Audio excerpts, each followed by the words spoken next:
Welcome back, my friend. First of all, import the photo. How to blur the photo in Adobe Photoshop? Don't worry, it is my own photo, so it has no copyright issue.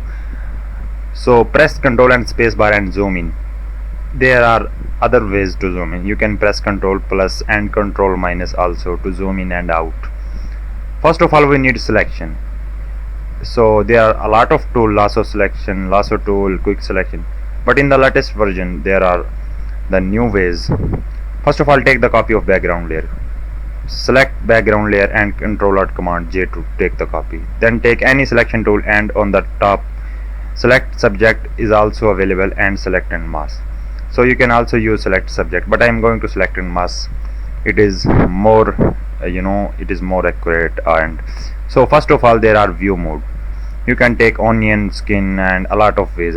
I am going for example, black and white, or I am going for on black. I think it will be well, so I am going for on black.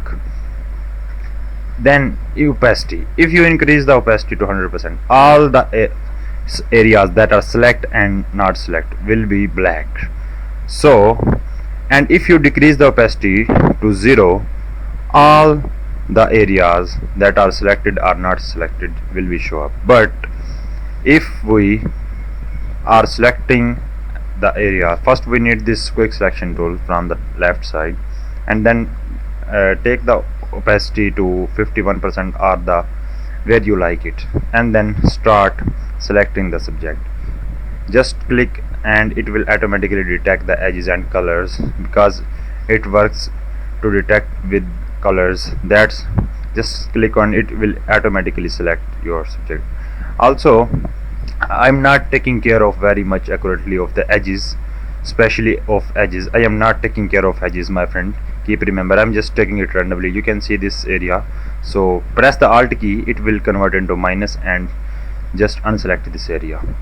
Now if you increase the opacity, you will see the areas that are selected will be shown up, but the areas that are not selected will be black. So you can change the opacity by the time to check the selection is good or not. But I'm not taking care very much in this case, but I'm just going, I will move very fast because I am doing it randomly and I want to save times. Then you can click on the smart radius and you can increase the radius. I'm going just for 3 from the right panel. And feather just blur the areas that is select and that are not selected. It just blur the selection, it smooth and blur the selection. And then contrast, it makes contrast, then shift, and then new layer, and then new layer on with mask, and you can this okay, and you can see there. So this is the selection, but we don't need the selected area, but we just need of selection. Then we don't need this copy and that. Now take the another copy of this background layer and name it blur or the path blur. Then press the control key and click on the mask to make selection. Then press Ctrl Shift I to invert the selection, because we have to blur the background. And now go to filter and then blur gallery and path blur. So as you can see in the path blur, make sure to click on the high quality.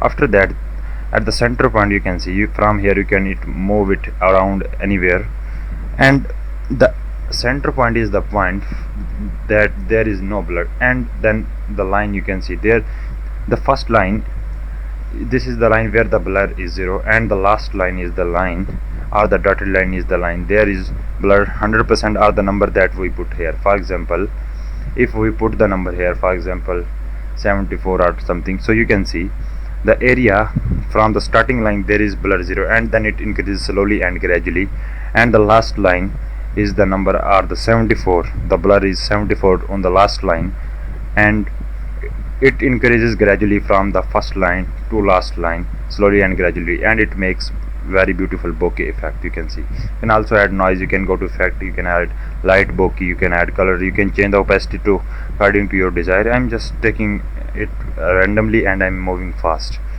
And after that, click on OK. It will take some seconds or minutes, it depends on your system. And after that, this is the final results you can see, my friend. And this is how you can make blur photo in Adobe Photoshop. And then we don't need of the layer 1 copy, so delete it, and then press Control Alt Shift E for merging layer, for creating image, and then go to image and then tone and make it to 16-bit, so it may be improve the quality. It is not very high quality image. Then export it, and the short key of the export is Control Alt Shift W, and after that this is, and you can make the blur of your photo like this way. First of all, select your photo and then invert the selection, go to filter, blur gallery, and you can apply any of the blur that you desire. You can also add bokeh effect. I did not do anything else in this case very accurately, and I just randomly do everything. You can take time with it, and this is the final result, my friend. And that's how you can do your image blur. So I hope this helps you, and if it did, don't forget to like and subscribe.